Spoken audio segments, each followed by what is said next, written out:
When horror icons get a TV show, I don't normally watch it. When they get reboots, I don't normally watch it unless it's Evil Dead. I will make an exception for Evil Dead.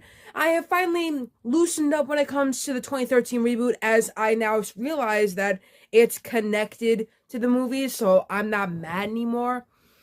But when it comes to other things, like, let's say as an example, Chucky, I'm not really that type of person. It's not to say I don't like Chucky. I like his movies. Two of my favorite movies are Bride of Chucky and Seed of Chucky, because Seed of Chucky introduced me to my favorite character, and that's Glenn and Glenda. I love Glenn and Glenda so much. They slay.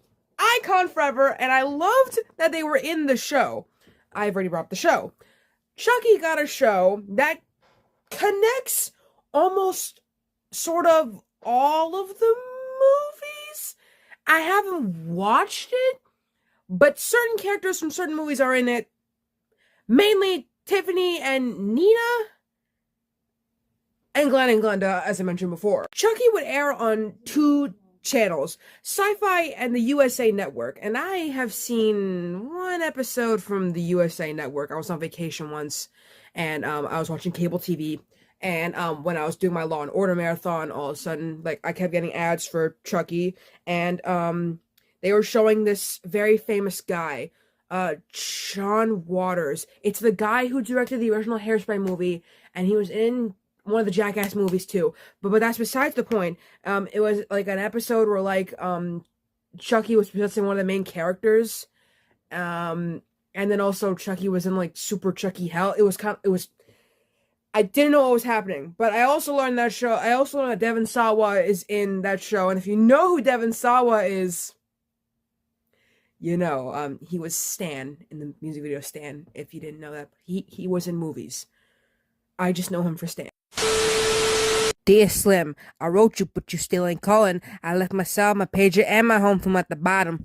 But it appears that Chucky's murderous days are over. At least for now. The series, which is based on the franchise as I mentioned before, is not going to return for season 4, and this news comes about 4 months after part 2 of the third season aired its finale on both NBC Universal cable networks. I did not know there was a universe for that, or whatever. Anyways, series creator and executive producer Don Mancini had been looking to carry on. He revealed in April that he had pitched a 4th season, saying at the time that it's something I'd really like to do. His enthusiasm helped spring the renewed Chucky fan campaign, which has been rallying support for season 4. Needless to say, today's outcome is not what he had hoped for, but Mancini, who has also created and wrote the movie's franchise, remained graceful in his reaction, vowing that this is not Chucky's last spree. I'm heartbroken over the news that Chucky won't be coming back for a 4th season, but I'm so grateful for the killer 3 years we did have, he said. I'd like to thank UCP, SYFY, Peacock, Eat the Cat, and our awesome cast, and Toronto-based crew, the best in the business, and finally to our amazing fans, a big bloody hug. You're incredible. Hashtag Renew Chucky campaign really warmed Chucky's cold heart. Chucky will return. He always comes back. Bro.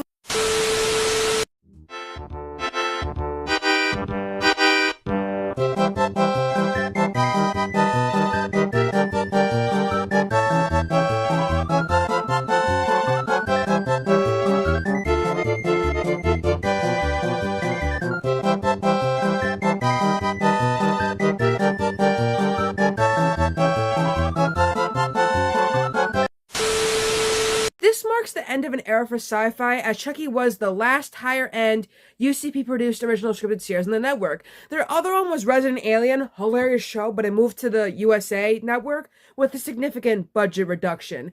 Amid the sobering reality of the declining ad-supported cable business in the cord-cutting era, SYFY is now relying on Canadian surreal estate, the upcoming revival, and modesty-budgeted independent productions like Electric Entertainment's The Ark for its original scripted offering. Chucky was one of the signs for what was to come. Originally greenlit by SYFY, it ended up being shared with USA so that the two networks could share the cost.